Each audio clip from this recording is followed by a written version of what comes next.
본 방송은 미스테리 카테고리 방송으로 다소 부정확한 내용이 있다면 댓글로 시청자 여러분의 고견을 남겨주시길 부탁드립니다. 더욱 발전하는 김원TV가 되도록 노력하겠습니다. 기원전 부여남쪽 압록강 상류 졸본에 정착했던 주몽은 고구려를 건국한다. 이후 약 700년에 걸친 명맥의 끝은 연개소문이라는 막강한 권력자의 죽음으로 시작된다. 후계 문제로 인한 연남생, 연남건 두 아들의 갈등은 지배층 사이의 내부 분열을 일으키고, 첫째 연남생은 아버지가 이끌었던 국가 고구려의 숙적 당나라에 귀화하며 고구려의 멸망에 앞장서게 된다. 결국 668년 9월 신라는 당나라와 손을 잡고 고구려를 멸망시키며 삼국통일의 대업을 완수한다. 이후 수많은 고구려의 부흥운동들이 시작되었고, 그중 대조영은 고구려 유민을 중심으로 말갈족을 규합하며 동모산을 기반으로 698년 발해를 건국하며 고왕의 자리에 오른다. 발해, 고구려 전성기 영토의 2배이며 통일신라 영토의 5배, 말 그대로 대제국. 독자적인 자신들의 연호를 사용하였으며 황제가 다스리는 천자국이라 칭하였다. 숙적이었던 당나라조차도 바다 동쪽에 있는 발전한 나라 해동 성국이라 칭했다. 그런데 해동 성국 발해는 건국 228년 만인 926년 1월 12일 역사 속으로 사라집니다. 발해가 멸망하는 데까지 걸린 시간, 너희의 국가를 멸망시키겠다 라고 선전포고한 거란의 그 이야기에 단 2주 만에 멸망한 대제국. 어떻게 2주 만에 발해는 멸망을 했을까요? 이름 미스테리, 발해 멸망, 그 미스테리 편입니다.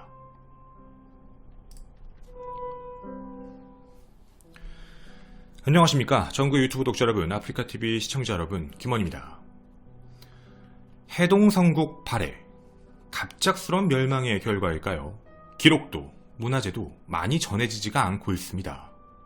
특히 발해의 왕이 228년 동안 몇 명이었느냐에 대한 얘기도 최근에 바뀌는 내용들까지 있었죠. 15명이다 정도의 추측이었는데 14대 왕이었던 대위에 같은 경우는 1940년에 그 이름을 발견했습니다. 조선시대 실학자 유득공은요, 우리나라의 역사를 크게 이렇게 분류를 했습니다. 고구려, 백제, 신라를 삼국시대라고 칭했고, 그 이후 신라가 통일을 해 우리는 통일신라라고 부르는 시즌이 있는데, 그걸 통일신라와 위에는 발해가 있었다라고 하며 남북극 시대라고 기록할 만큼 엄청난 대제국이었는데 말이죠. 갑자기 사라진 대제국 발해, 무슨 일이 있었던 걸까요? 발해 멸망 미스테리에 가장 많았던 가설, 바로 백두산 폭발설입니다. 자, 오랜 시간 동안 발해라는 대제국이 갑작스럽게 멸망하게 됐던 이유의 가설로 믿었던 내용입니다. 아마 현재도 이 가설을 믿고 계신 분들이 많이 계실 거라고 생각이 듭니다. 지질학자들이 이야기했던 내용 때문이었는데요. 백두산의 가장 큰 규모의 폭발은 10세기쯤에 있었다. 즉, 발해가 멸망하는 시기랑 겹치기 때문에 이거 분명히 백두산 때문에 망한 거야. 그 이야기에 뒷받침을 해주었지요. 그런데 정말 이 내용이 사실일까요? 일단 이 미스테리를 풀기 위해선 되게 제한된 내용으로 많은 걸 유추해봐야 합니다. 물론 이 안에는 기록뿐만 아니라 과학적 근거까지 결합을 시키면 더더욱 좋겠네요. 현재 2021년입니다. 어디까지 알 수 있을까요? 이 미스테리를 풀려면 총 5가지를 함께 고민해봐야 되는데요. 첫째, 진짜 백두산하고 발해의 수도의 위치가 가까웠냐? 라는 게 궁금합니다.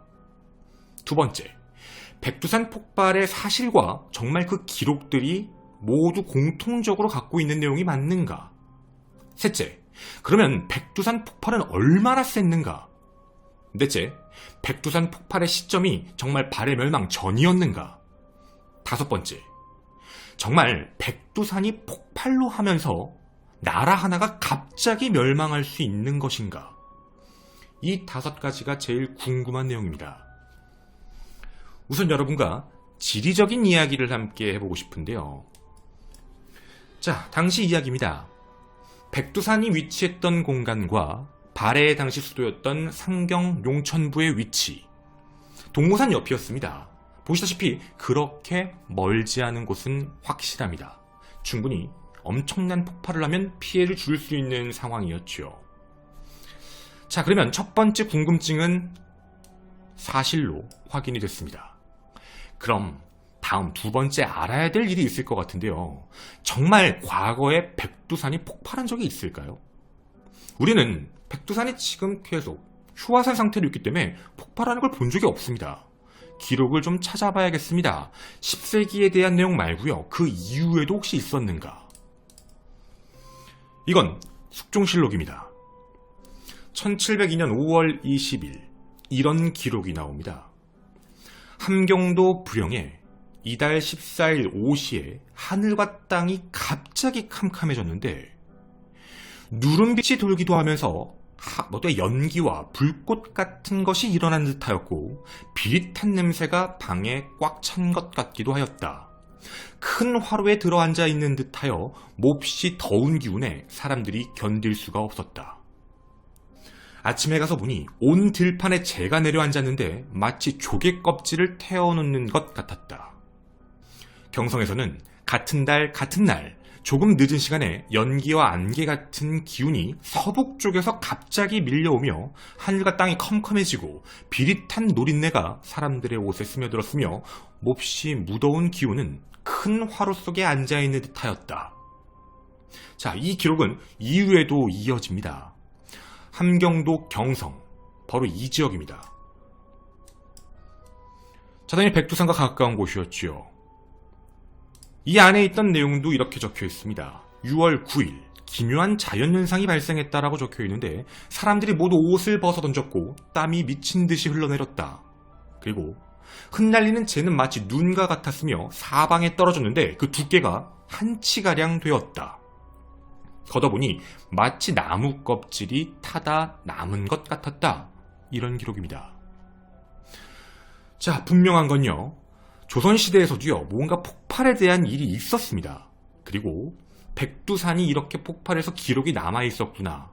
경성에서 서북쪽으로 200km 떨어진 지점이었기 때문에 충분히 확인 가능한 과거의 폭발이 존재했다라는 걸 부정할 수 없는 겁니다. 그러면 발해 멸망 이후 백두산의 폭발 위력은 어느 정도였을까를 유추해봐야 될 것 같습니다. 바로 셋째, 당시 폭발력에 대한 이야기입니다. 인류 최대 화산 폭발이라 불리는 1815년 인도네시아 탐보라산입니다. 이 화산 폭발로 주민 7만 명이 사망했으며 화산재로 반경 600km가 3일간 어두컴컴해졌습니다. 거기서 끝나지 않았습니다. 화산재가 성층권까지 올라가면서 수년간 지구 온도를 1도를 낮춰버렸습니다. 당연히 이상현상이겠지요. 다른 국가들도 이상기후로 인해 흉작에 시달리는 결과를 초래합니다. 근데 이 이야기를 왜 했느냐라는 게 궁금하실 것 같은데요. 바로 1815년 탐보라 화산과 비교할 수 있다라는 내용입니다. 10세기에 일어났던 백두산 폭발은 그 위력이 아마 이거보다 더 컸을 것이다. 그 이유는 백두산 폭발로 인한 황해의 양 자체가 탐보라보다 훨씬 많았습니다. 추측컨대 백두산은 폼페이도 아마 아시는 분들이 많이 계실 겁니다. 폼페이의 화산 폭발보다 최소 100배 이상 강했을 것이다 라고 추측합니다. 자, 왜 화산 폭발설을 믿었는지 여러분은 이제 좀 납득이 되실 겁니다. 이 정도 강력한 화산이 터졌으면 야, 국가 못 버티지, 난리가 나겠지, 흉작이 오겠지. 당연히 유추해 볼 수 있는 내용이죠. 그러면 이제 제일 중요한 네 번째, 바로 시기입니다. 정말 그 시기가 언제였을까라는 게 좀 중요할 것 같은데요. 발해 멸망은 926년입니다. 근데 그 비슷한 시기쯤에 화산 폭발이 있었다. 10세기라고 했으니 말이죠. 그리고 모든 미스테리한 내용은 유적지가 전부 거의 대다수 사라졌기 때문입니다. 그리고 또 이유가 있습니다. 바로 이것. 아까 수도라고 얘기했던 바로 발해의 수도이자 오경 중 하나인 상경 용천부 일대 있죠. 여기가 화산지대에서만 볼 수 있는 현무암 지층으로 구성되어 있습니다. 당연히 멸망 원인은 백두산 폭발이다. 가설을 뒷받침할 수 있는 상황이지요. 자, 이제 점점 백두산 폭발설이 조금 더 가능성이 높아 보입니다. 다섯 번째, 여러분 좀 현실적인 얘기를 해볼까요? 당시의 국가 지도입니다. 자, 만약 백두산이 폭발을 해서 발해에게 직접적인 영향을 끼쳤다라고 할 가능성은 높습니다. 그런데 좀 단순하게 생각해보면 그 정도라면 발해만 피해를 입은 게 아닐 겁니다. 분명 어느 국가에서도 충분히 피해를 입을 수 있는 상황인데 그 기록 자체가 사라져버렸습니다. 아니, 정확히는 없단 얘기죠. 물론 이에 대해서는 백두산 폭발에 대해 목격했던 사람이 폭발 때문에 사망해서 기록이 없는 것이다라는 주장도 있지만 주변의 이야기는 맞지가 않다라는 얘기입니다. 기록이 있어야 되는데 말이죠. 해서 애초 당시 처음에는 야, 이거 백두산 때문에 망한 거야 라고 얘기를 하더라도 사람들은 야, 근데 다른 국가에서도 얘기가 없잖아. 뭔가 말이 안 되는데? 발해는 그렇다 치더라도 주변 국가들은 왜 몰라? 이 이야기가 가장 미스테리한 부분이었습니다. 발해 멸망 미스테리 첫 번째 가장 큰 이야기인 백두산 폭발. 이 결과는 어떻게 확인해 봐야 될까요? 여러분에게 이 사진을 먼저 보여드리겠습니다. 어디까지 화산재가 갔는지 여러분은 보여주십니까? 2017년 9월 26일 오펜하이머 캠브리지 대학 연구팀이 방사성 탄소연대 측정값을 이용합니다. 그리고 아주 정확한 날짜를 확인합니다. 오차범위 3개월입니다. 즉 오차범위가 10몇 년 단위를 왔다 갔다 하는 게 아니라 딱 3개월 차이. 백두산 폭발 당시에 있었던 이깔나무를 가지고 판단을 해본 겁니다. 시즌이 정확히 나왔습니다. 백두산이 폭발했을 당시의 연도는 946년 10월에서 12월 사이다. 이게 무슨 뜻인지 아십니까? 발해 멸망 기록 이후 20년이 지나 백두산이 폭발했다는 겁니다. 어떤 뜻인지 아시겠죠? 야, 그 전 아니야? 아니요, 그 이유입니다. 발해가 망하니까, 그 20년이 지나니까 백두산이 터진 겁니다. 자, 근데 이 내용은 과연 우리가 아까 얘기했던 발해 멸망 근처에서는 백두산 폭발과 관련된 기록이 없습니다. 그러면 946년대에는 기록이 있을까요? 주변 국가의 내용들을 확인해 봤습니다. 첫째, 고려사에 적혀 있습니다. 뭐라고 적혀 있냐면 946년에서 947년 사이 하늘에서 천둥 같은 소리가 들렸다라는 기록이 남아 있습니다. 시기가 일치합니다. 두 번째, 일본에도 있습니다. 일본까지 갔죠. 일본 한 사찰에서 발견된 연대기에 보면 하얀 잿가루가 눈처럼 내렸다라는 기록이 있는데 그 날짜가 946년 11월 3일입니다. 이렇게 생각을 해보면 오차범위에 있는 946년 10월부터 12월 사이다 라는 말이 매우 정확한 내용입니다. 자, 그러면 우린 어떤 결론에 내려야 될까요?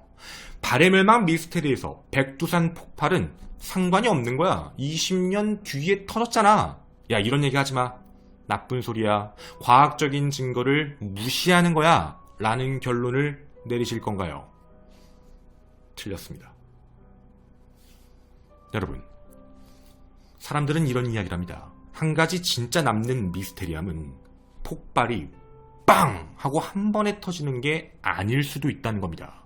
946년에 터졌지만 그 전에 전조 증상, 화산의 움직임이 시작되며 팡! 팡! 팡! 팡! 이면 어떡할 거냐? 자, 우리가 여기서 이 미스테리함, 특히 백두산 폭발과 관련되어 있는 미스테리를 완전히 부정할 수 없는 이유는요.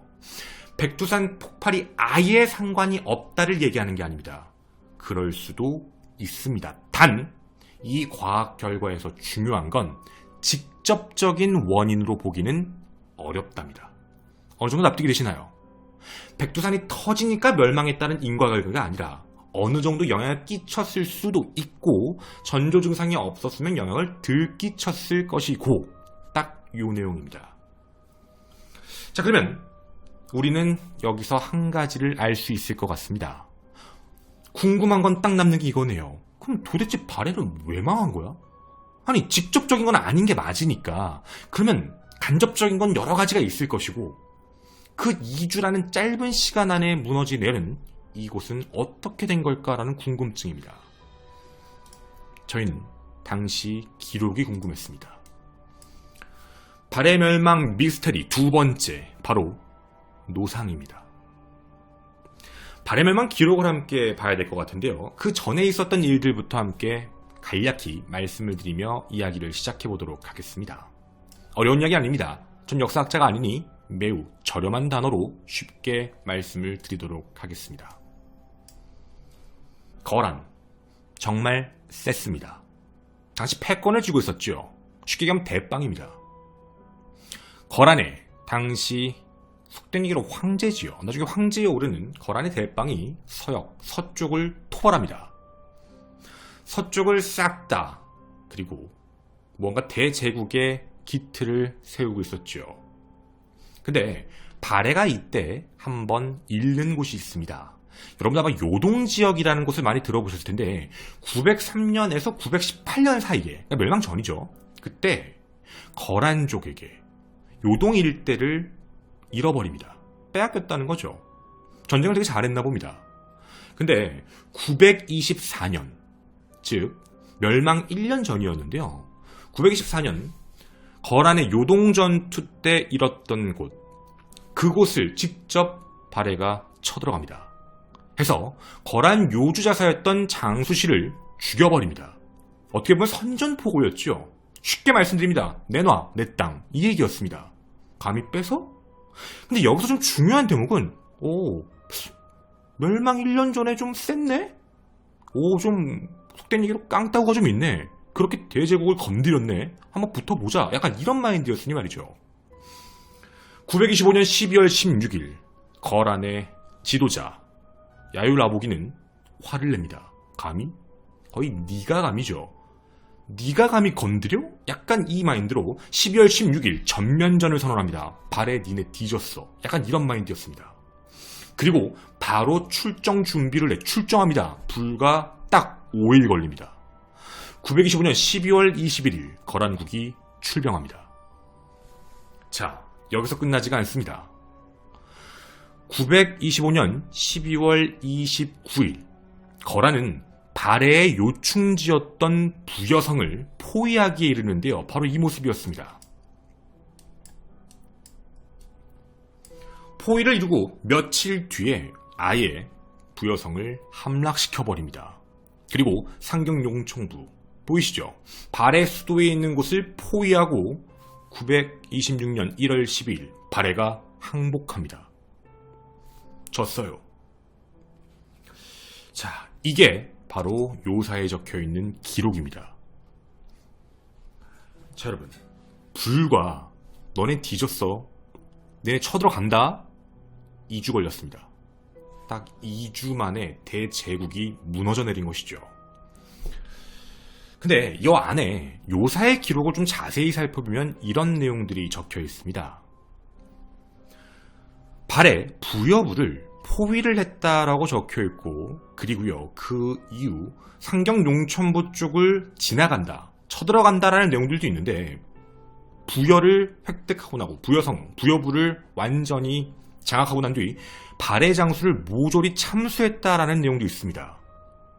그리고 발해의 중심부인 수도부를 향하는데 발해의 반박군, 즉 발해의 장군이 나타납니다. 군사 3만을 이끌고 노상군이 나타나는데요. 노상군까지 그냥 깨부십니다. 며칠 걸리지도 않았습니다. 그냥 깨부시고 바로 수도로 향했죠. 자, 여러분 중요한 게 3만 명의 마지막 최종 병기였습니다. 마지막 전력에서 내보냈는데 거란은 그냥 우아하고 지나오면서 다 무너뜨린 겁니다. 불과 이 거리가 500km에 육박한데 부여부에서 상경 용천부까지 6일 만에 돌진을 해서 왔다. 이게 진짜 가능한 얘기일까요? 결국 항복을 하게 됐고 2일 뒤 직접 발해의 왕이 나와 항복에 대해서 전 영토에 항복 공지를 보내게 됩니다. 우리가 이 내용의 기록을 보면요, 진짜 좀 이상합니다. 아니 어떻게 이렇게 전쟁을 하지 싶을 만큼요. 500km에 관련된 거리를 불과 6일 만에 와서 함락시켰다. 어떻게 보면 이게 더 미스테리한 내용입니다. 근데 이렇게 얘기를 해보면 야 아까 보면 1년 전에 발해가 얼마나 부국강병하면 거란을 공격을 했겠어. 거란을 때렸는데 근데 어떻게 거란이 쳐들어올 걸 알고 있으면서도 이렇게 한 번에 무너지지? 라는 생각입니다. 여러분도 뭔가 이상하지 않으신가요? 근데 이 안에 이상한 기록들이 존재하는 게 있습니다. 여러분도 이 내용을 함께 꼭 기억해 주셨으면 좋겠는데요. 자, 멸망 1년 전에 가서 공격을 한 기록이 있다. 근데 멸망했던 그 해, 바로 그 멸망이 시작됐던 925년에 고려에서 나온 기록입니다. 고려의 기록인데요. 3월 태조 8년 925년 개축일에 두꺼비가 궁성 동쪽에 나타났는데 수없이 많았으며 여론 자체는 발해국이 아마 우리나라 즉 고려의 귀순할 징조다라는 기록을 남겨놓습니다. 근데 이 내용에 대해 학자들은 야 이거 좀 이상하지 않아?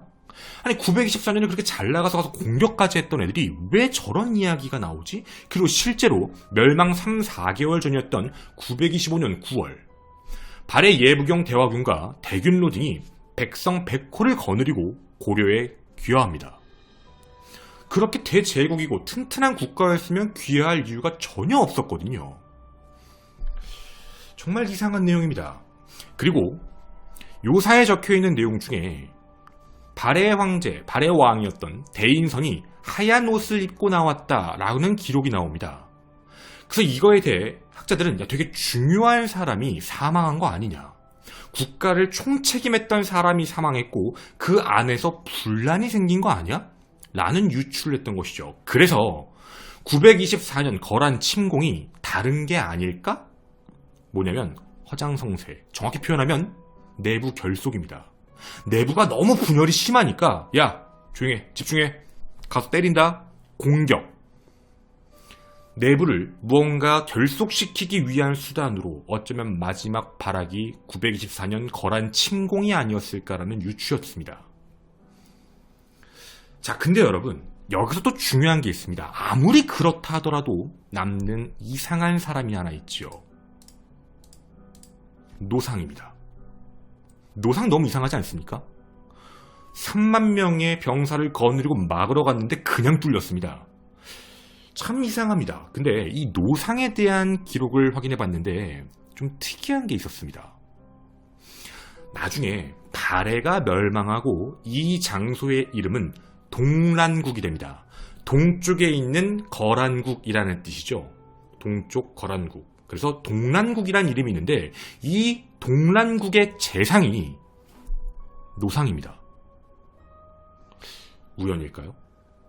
아니 발해를 마지막으로 지켰던 노상, 군사를 끌고 나갔던 노상이 왜 갑자기 동란국의 재상이 되었을까라는 겁니다. 그리고 여기엔 좀 이상한 제3의 인물의 기록도 남습니다. 이름은 야율할저. 그는 거란 즉 요나라의 사람이고요. 황제 친척입니다. 근데 그가 발해가 멸망하기 전에 발해로 망명을 해버립니다. 그리고 그 안에서 거란족이지만 발해 안에서 뭔가 행동을 한 모습들이 보이는데요. 참 특이한 게 뭐냐면 발해 멸망 전에 말을 타고 도주합니다. 뭘까요? 이 사람 누굴까요? 자, 해서 이렇게 나오는 이야기가 있습니다. 실제 기록에 보면 노상을 대신해서 당시 발해의 황제였던 대인선이 새로운 인물을 재상으로 세우려고 했는데 그거에 대해 노상이 반발을 했고 노상이 뭔가 불충한 마음을 먹은 상황에 그리고 스파이 역할을 했던 이제 야율할저와 이야기가 통해 3만 명을 그냥 열어준 게 아닐까라는 추측인 겁니다. 즉 나라를 팔고 자신이 재상에 오른 인물이 아닐까입니다. 자, 여러분, 이 이야기에 대한 것도 물론 추측입니다. 정확한 팩트라고 얘기할 수는 없죠. 왜냐면 노상에 대한 기록도 모호합니다. 노상의 한자 뜻 자체는 늙을 놀자의 재상상자입니다. 그래서 이게 직책을 얘기하는 건지 아니면 그냥 늙은 재상을 칭하는 말인 건지 해서 같은 사람일까라는 의심도 하고 있지만 이렇게 설명하지 않으면 그렇게 확 뚫려버렸다라는 걸 예상할 수 없거든요. 여러분이 생각하실 땐 어떻습니까? 과연 발해는 뭐 때문에 멸망을 한 걸까요? 첫째, 백두산, 그 간접의 영향 때문에. 둘째, 노상이라는 인물이 진짜 동일 인물이고 배신했기 때문에. 셋째, 그냥 자체적으로 국가의 내부 분열 때문에 조짐이 생겨 무너져 내렸다. 여러분 어떻게 생각하십니까? 그런데요, 이 이야기를 끝내기 전에 한 가지는 못을 받고 가야겠습니다. 백두산 폭발로 인해 직접적인 피해를 입은 게 누구라고 생각하십니까? 바로 동란국입니다. 동란국은 아까 말씀드린 대로 지배했던 거란의 국가였지요. 백두산 폭발 이후에 철수한 것으로 확인됩니다. 우리의 민족의 역사에서 왔던 대제국 발해. 여러분은 발해에 대해 얼마나 알고 계셨나요? 여러분이 생각하는 발해 멸망의 원인 많이 기다리도록 하겠습니다. 저는 이루 미스테리 극장의 김원이었습니다. 감사합니다. 매우 또 심플하게 그냥 말씀드릴게요. 저는 뭐 학자도 아니고 그러니까 이건 뭐 뒷이야기인 거니까 쉽게 말씀드리면 진짜 사람의 문제가 아닐까라고 유출하는 것 같아요. 뭐 여러 가지 이야기가 있어요. 그러니까 발해가 유민들로, 그러니까 고구려 유민들로만 만들어진 게 아니라서 지배계층들 사이에 무시도 있었고 막 서로 사이가 너무 안 좋았고 사이가 안 좋다는 건 자신들이 지배계층이 되려고 할 거 아니에요. 자신들의 부족이 잘 살게 하기 위해서 막 이런 문제 때문에 내부 분열이 심하지 않았을까라는 내용들도 너무 많고요. 그러니까 이 모든 내용들은 거의 다 유추예요. 그래서 되게 많이 나오는 이야기 중에 하나는 이 미스테리는 이 모든 게 복합적으로 된 게 아닐까라는 거예요. 그러니까 뭐 하나만 직접적이다라는 게 아니라 노상이 배신한 이유도 내부 분열이었고 그리고 뭐 그 안에 백두산이라는 이제 외적 요인들도 있고 또 하나 이거는 제가 너무 국사 수업 같아서 안 내려고 그랬는데 그런 게 있어요. 이게 좀 쉽게 매우 또 심플하게 말씀드리면 우리는 뭐 이거 아시겠지만 드라마를 너무 많이 봐서 발해를 건국한 것도 철수님이고 그리고 고려 태조 왕건도 철수님이고 막 이러다 보니까 되게 친해 보이잖아요. 너무 친해 보이고 뭔가 되게 친할 것 같고 관계가 좋을 것 같은 느낌이 많이 드실 텐데 그땐 국가였어요. 각자의. 실제로 발해가 외교를 진짜 못했다고 해요. 그 멸망 때.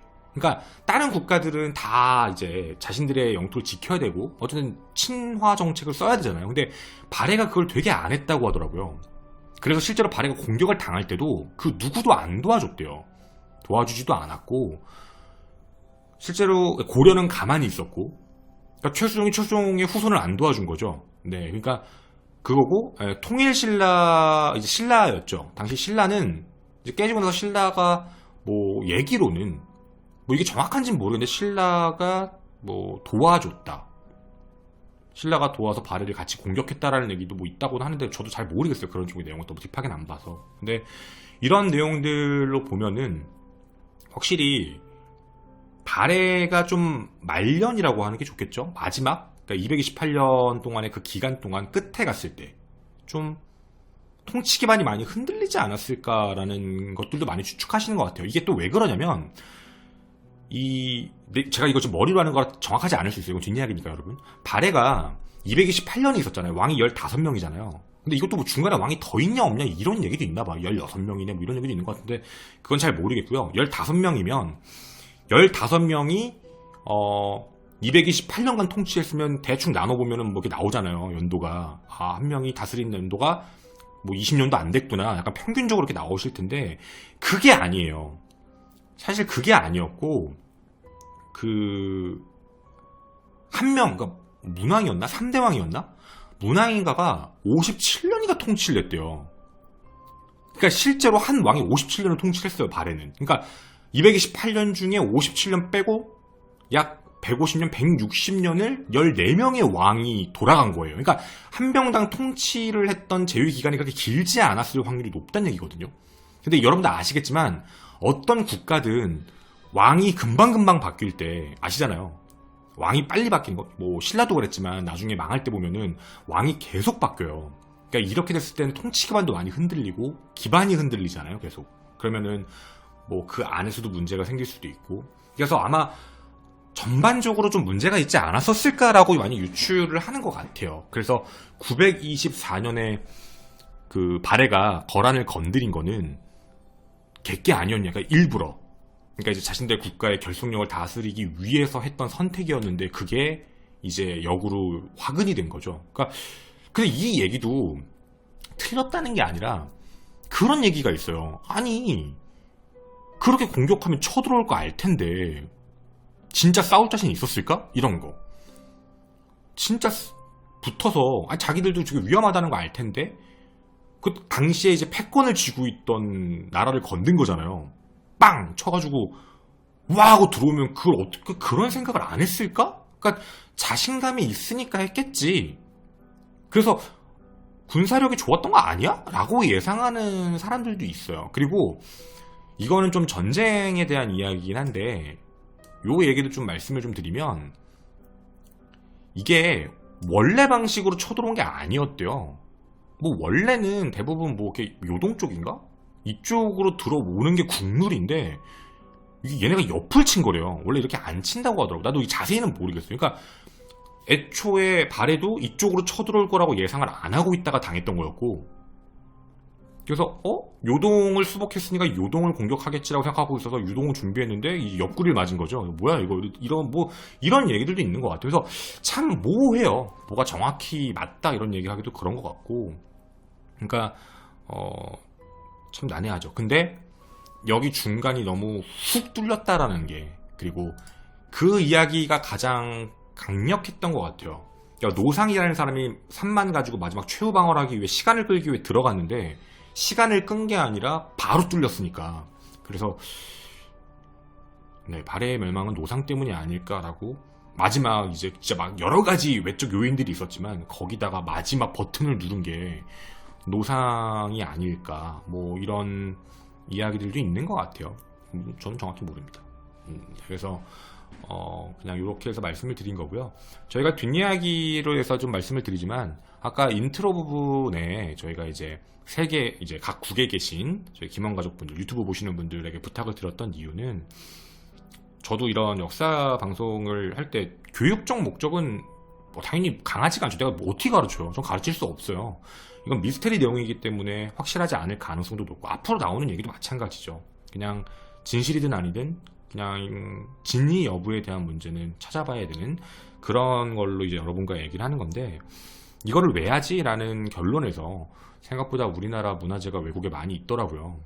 그런 문화재를 좀 갖고 들어오면 좋지 않을까라고 생각을 해서 여러분께 부탁을 드린 거고요.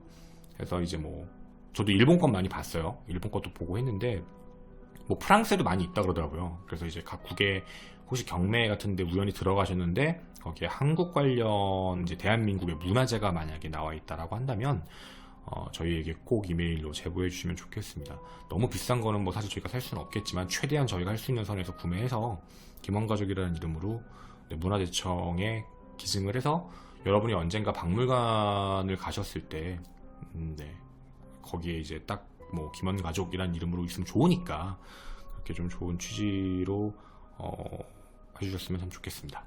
감사합니다.